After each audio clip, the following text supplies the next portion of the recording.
Nah, hari ini kami buka itu khusus pelayanan terbatas pengambilan dan pencetakan KTP elektronik. Jadi, selama ini itu dilayani full di PTSP untuk pengambilan dan pencetakan KTP elektronik. Hari ini kita sudah mulai buka, kita bagi dua, dan kuotanya pasti kita semakin besar.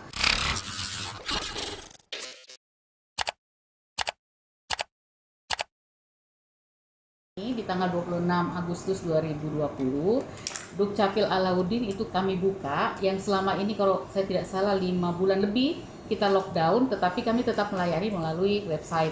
Nah, hari ini kami buka itu khusus pelayanan terbatas pengambilan dan pencetakan KTP elektronik. Jadi selama ini itu dilayani full di PTSP untuk pengambilan dan pencetakan KTP elektronik. Hari ini kita sudah mulai buka, kita bagi dua, dan kuotanya pasti kita semakin besar. Yang sebelumnya di PTSP hanya 250, kemudian melayani seluruh kecamatan. Di hari ini kita sudah bagi dua, di website itu untuk PTSP melayani wilayah barat ada 9 kecamatan di sana. Kemudian yang di Alauddin untuk wilayah timur ada 6 kecamatan dan seluruh kecamatan besar itu ada di Alauddin.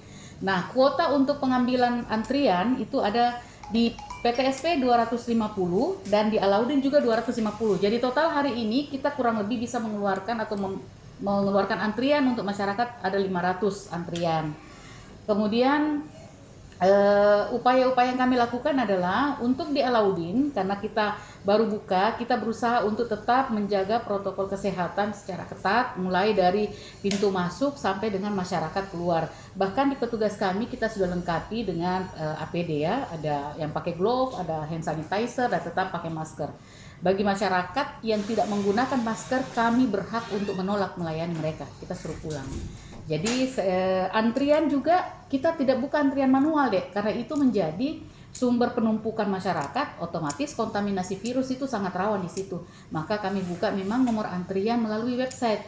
Jadi masyarakat yang kami layani mulai pintu masuk itu adalah masyarakat yang bisa menunjukkan nomor antrian yang sudah diambil di website kami sebelumnya.